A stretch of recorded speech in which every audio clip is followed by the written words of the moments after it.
Paul Stafford from Mimecast is joining me in studio. He's going to give us his top tips on how you can protect yourself online. Hello. Hi there. All right, so you're giving us your top tips on how to stay protected online, and that's obviously protecting yourself from phishing, malware, essentially hackers. So why don't we start off with number one? Good stuff. So I think the first thing to do is to be aware, and the way one gets aware is to make sure that you read a relevant publication, snippet online from time to time around what's going on. Mm-hmm. These threats, the weaknesses that people expose evolve all the time.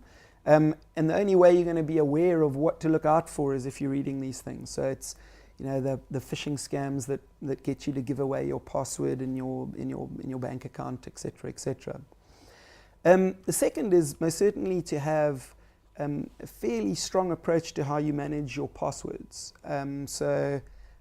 It's most certainly not a good idea to have the same password across all of your services. It's most certainly not a good idea to have very simple passwords like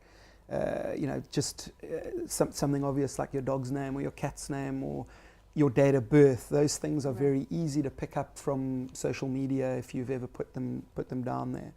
So use a combination of capitals, of alphanumerics and special characters. Change your passwords from time to time as well. That's most certainly another tip.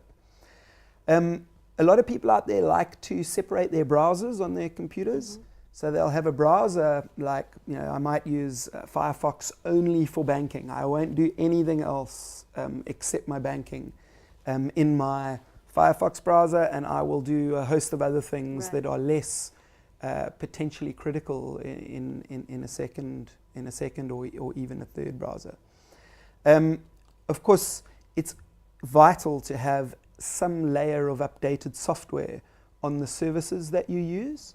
Mm-hmm. Be that open source or paid for software, be it corporate or personal, but do not have devices out there that don't have up-to-date software.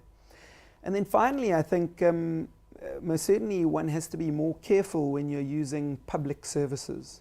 So if you're on public Wi-Fi or if you're in an internet cafe, you've got to be a lot more careful about what you input into the network. You might be even using your own personal device or a internet cafe terminal.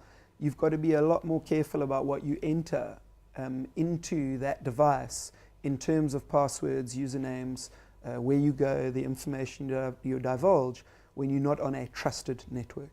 So those would probably be my top tips.